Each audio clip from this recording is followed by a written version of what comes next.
refused treatment for a bleeding kid. Protocol or cover up? What was flagged? We're not treating him. That's what the doctor said, while my son was bleeding right in front of him. No panic. No urgency. No explanation. Just that sentence. And for a second, I thought I misheard him. Before we continue, please hit the like button, subscribe to the channel, and turn on the notification bell for updates. Have you ever had a moment where reality just breaks? Where what's happening in front of you makes no sense at all? That was me. Standing in the emergency room, fluorescent lights buzzing overhead, the sharp smell of antiseptic filling the air, while my 10-year-old son, Ethan, sat on the edge of a hospital bed, his small hands pressed against his side, blood slipping through his fingers. Not a little blood? Too much. The kind that doesn't match any normal injury. Please, I said, trying to keep my voice steady. He needs help. The doctor didn't even flinch. Dr. Marcus Hale, mid-40s, clean coat, calm eyes, the kind of face you expect to trust. But he just shook his head. Slowly. Like this wasn't even a difficult decision. We're not treating him. What would you do? Scream? Demand another doctor? Cause a scene? I was seconds away from doing all of that. But then something shifted. Because I noticed something most people wouldn't. He wasn't just refusing. He was avoiding, not me, Ethan. Let me take you back a few minutes earlier. Because none of this started in the ER. It started at home. Ethan had been fine all day, quiet, like usual, sitting at the kitchen table doing homework, nothing out of the ordinary. Then he said his stomach hurt. Not sharp pain, just discomfort. I told him to lie down. 5 minutes later, he called my name again, but this time, his voice was different. Weak. When I walked into his room, that's when I saw it. Blood. At first, I thought he'd cut himself, maybe something small. But there was no cut. No visible injury, just blood spreading through his shirt. That's when panic hit. I grabbed my keys, didn't even change, didn't think, just moved. The drive to the ER felt like seconds and hours at the same time. Every red light felt like a personal attack. Every second, too long. When we got there, everything moved fast. Nurse at the front desk. Quick glance. Immediate concern. They rushed him in. That part felt normal. That part made sense. But then Dr. Hale walked in, and everything changed. He looked at Ethan. Briefly. Too briefly. Checked something on his tablet. Then looked back at me. And said it. We're not treating him. No explanation. No urgency. Nothing. Just a wall. Behind him, I noticed something else. A nurse, Carla, I think her name tag, said she looked confused. Like she wanted to say something, but didn't. Another nurse avoided eye contact completely. And the room went quiet. Too quiet. Why? I asked. Simple question. No answer. Just that same calm expression. That same stillness. Like he had already decided and nothing I said would matter. Ethan tugged weakly at my sleeve. Mom. His voice was barely there. Why aren't they helping me? That's when something inside me should have snapped. But it didn't. Because by then, I was starting to understand something. This wasn't neglect. This wasn't incompetence. This was intentional.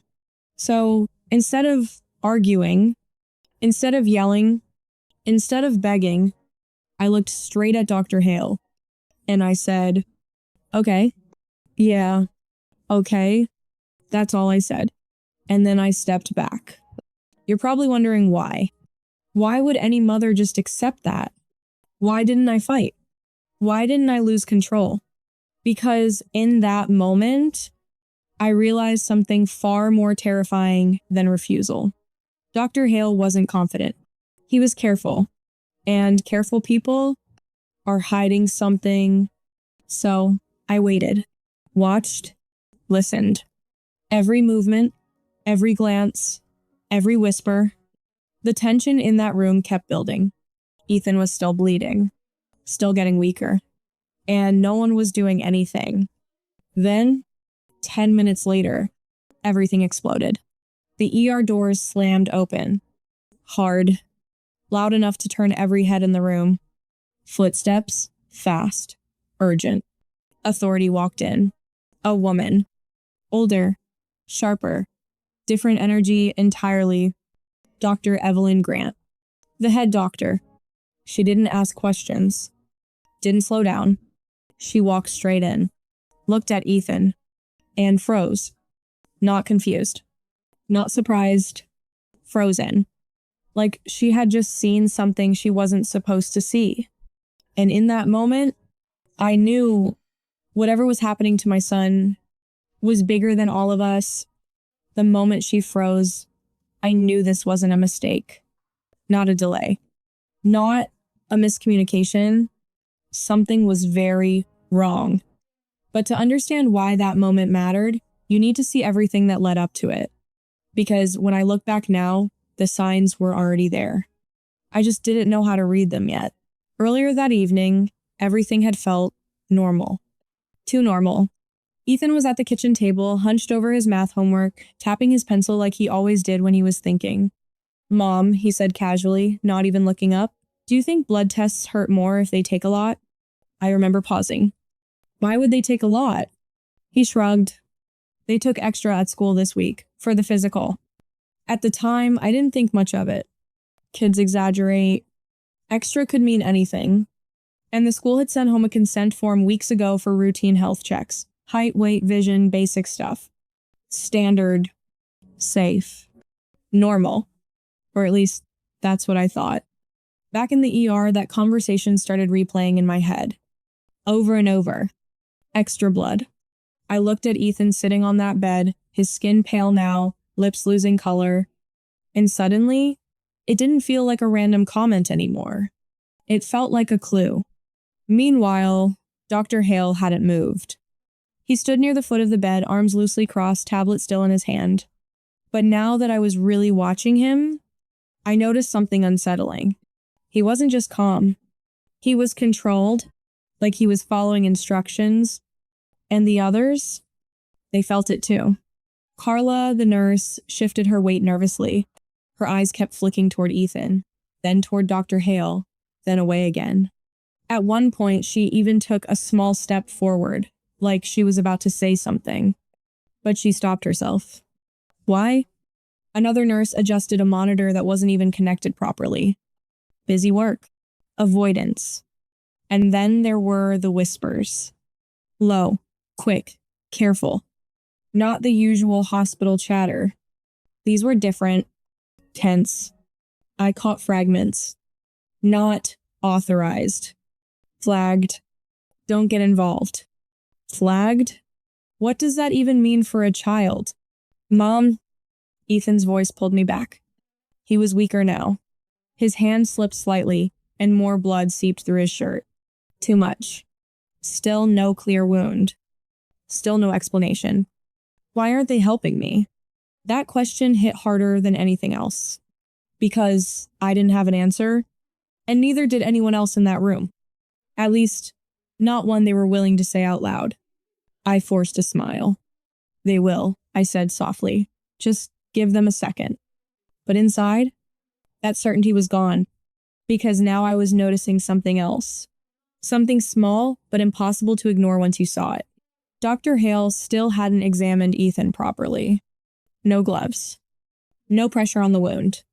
No attempt to stop the bleeding. He was keeping his distance. Not from me.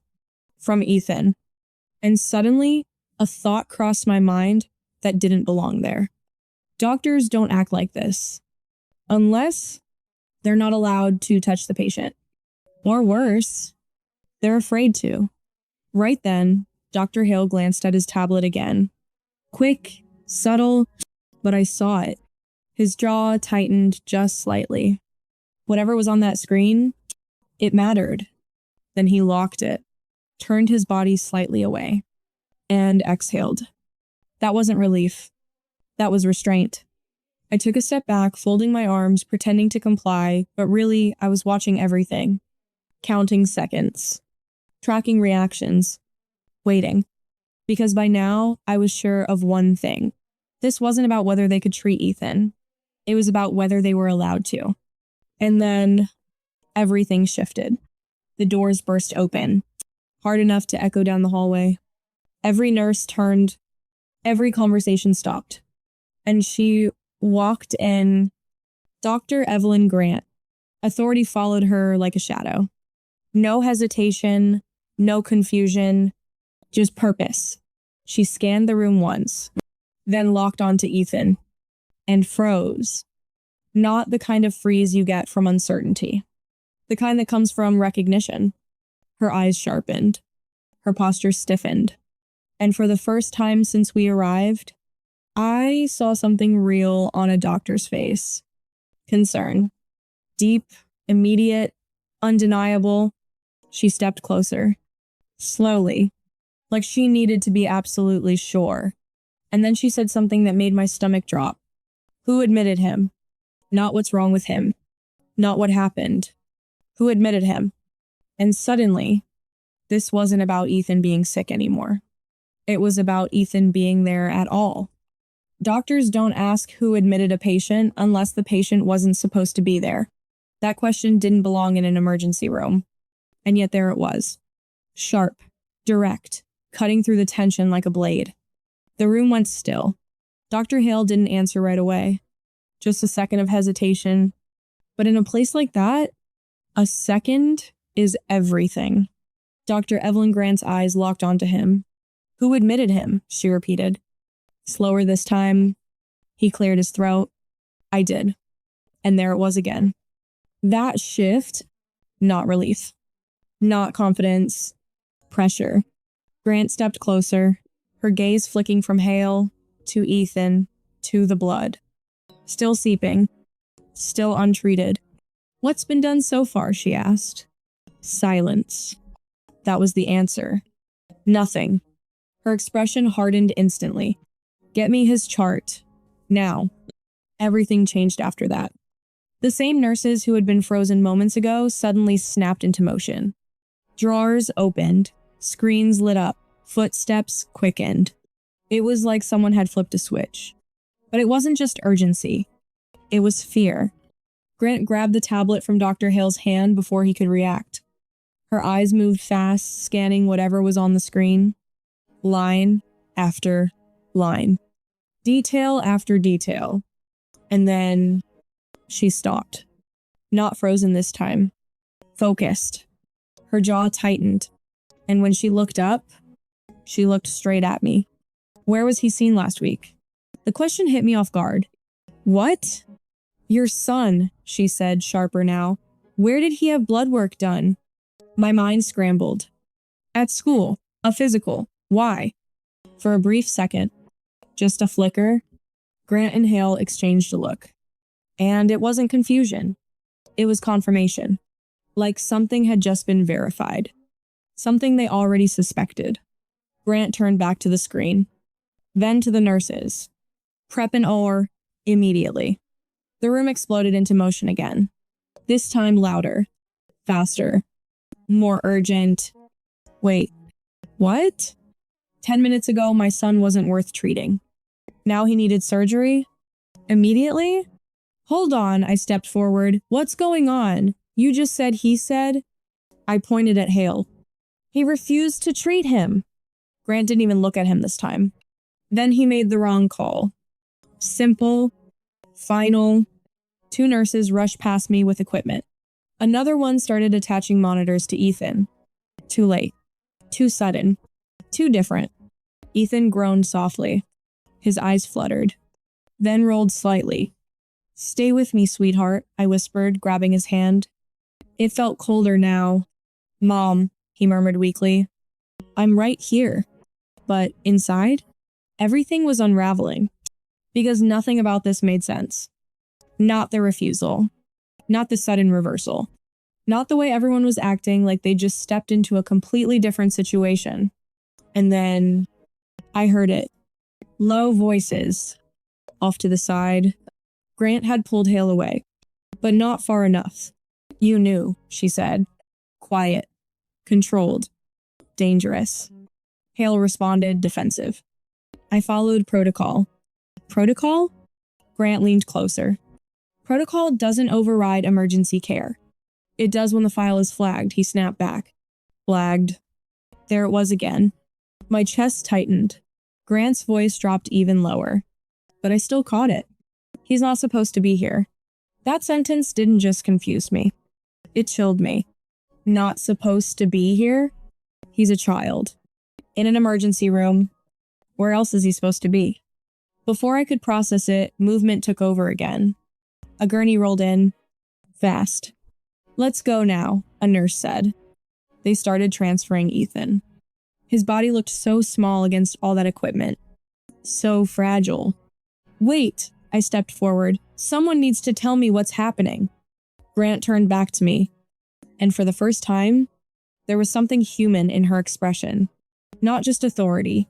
Not just control. Something heavier. Concern. She stepped closer. Lowered her voice. He shouldn't be bleeding like this, she said carefully. I swallowed. Then why is he? She held my gaze. Didn't look away. And then she said the one thing that made everything worse. Unless something was done to him. The words didn't register right away. Something was done? To my son? Before I could ask anything else, they started moving. The gurney rolled past me. Fast. Toward the operating room. Ethan! I called out, but he didn't respond. And just like that, he was gone. The doors swung shut behind them, leaving me standing there. Alone. With one question echoing louder than everything else. What did they do to him? Something was done to him. Those 5 words didn't just sit in my mind. They echoed. Louder. Sharper. Over and over again. What does that even mean? Something by who? Done. How? And why my son? The hallway felt colder after that. Or maybe it was just me. The operating room doors had already closed. Sealed. Bright red light glowing above them. In surgery.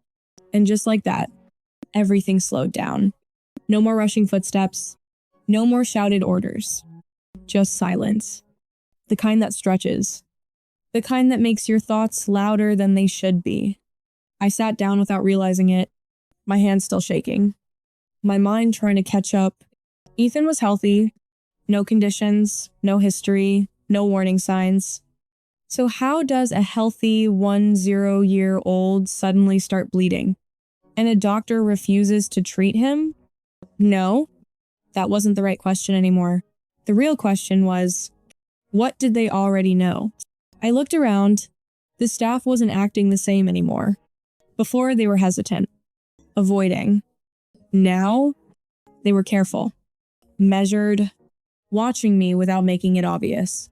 And then I noticed something else. Security. 2 guards now stood at opposite ends of the hallway. They hadn't been there before. Or maybe they had, and I just hadn't noticed. Why would a surgery need security?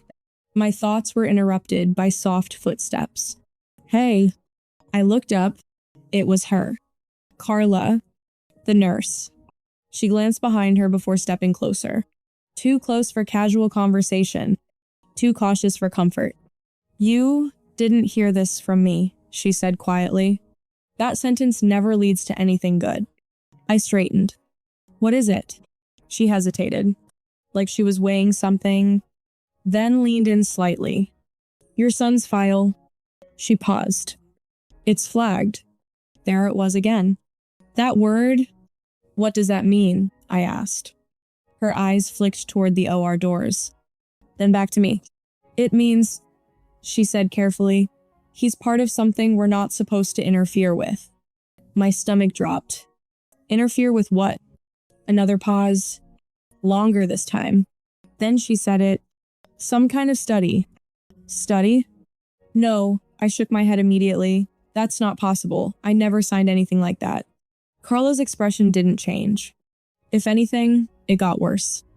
That's the thing, she said. A lot of parents didn't.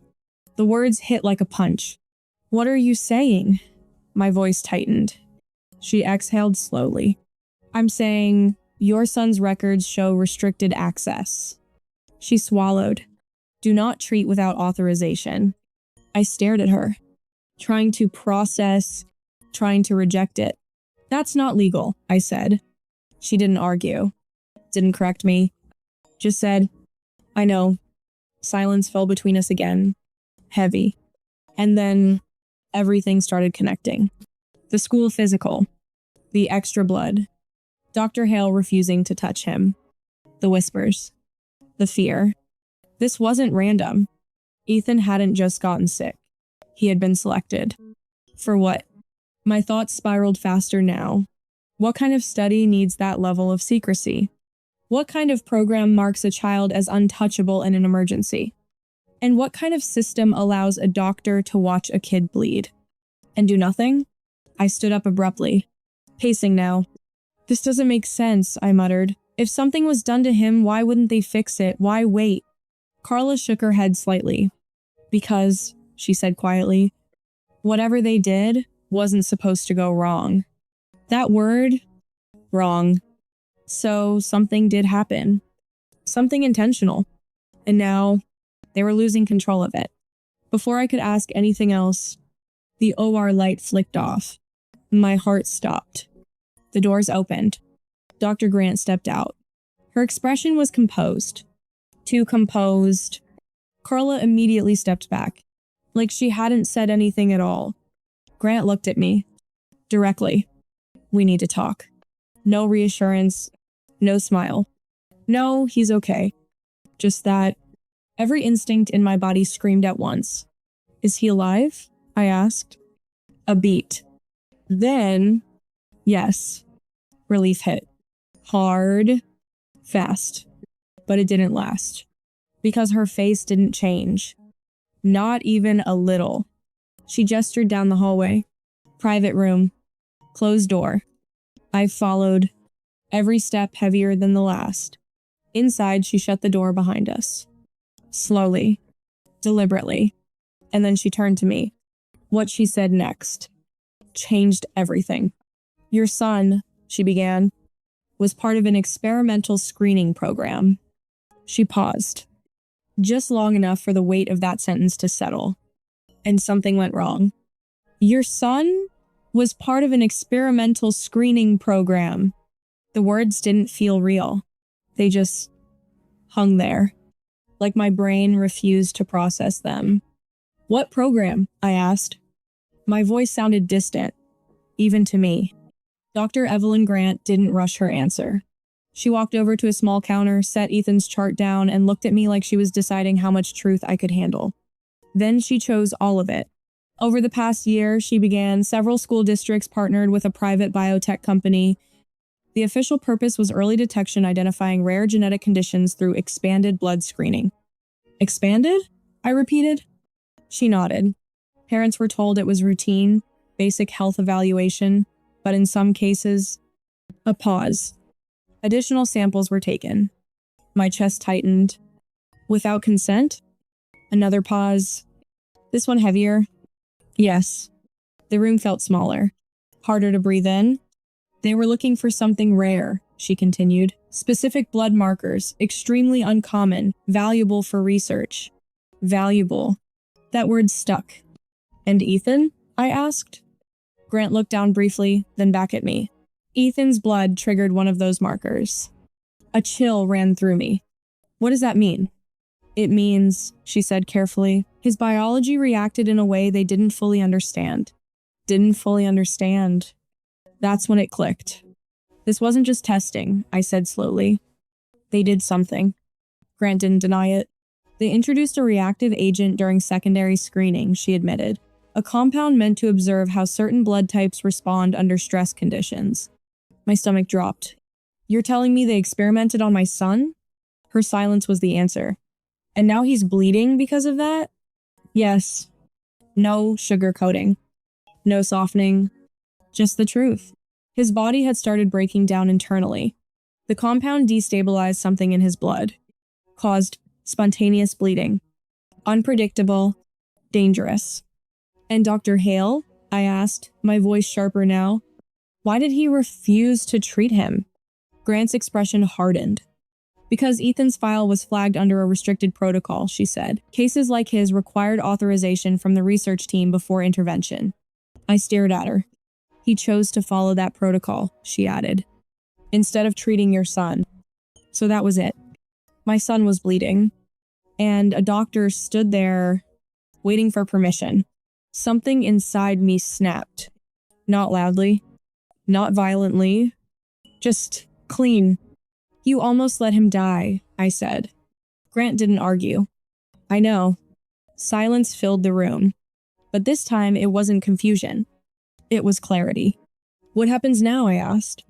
For your son, she said. We stabilized him. He's out of immediate danger. But that word again. He'll need monitoring, long term. We don't know the full extent of the damage yet. I nodded slowly. Processing. Holding it together. And them? I asked. The people who did this? That's when things shifted again. Because this part wasn't quiet. It was loud. Within 48 hours, everything broke open. Grant reported it. Not quietly, not internally. She escalated it. Investigations began. Fast. The hospital was the first to feel it. Internal audits, emergency reviews, legal teams stepping in.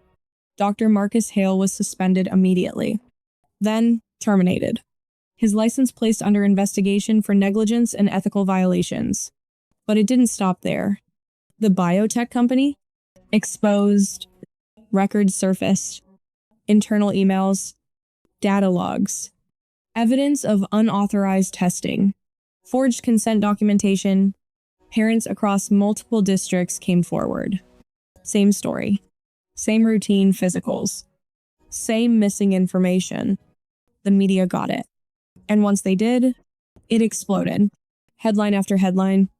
Children used in secret medical testing program. ER doctor refuses treatment due to hidden protocol. Unauthorized blood experiments in public schools. Public outrage was immediate and relentless.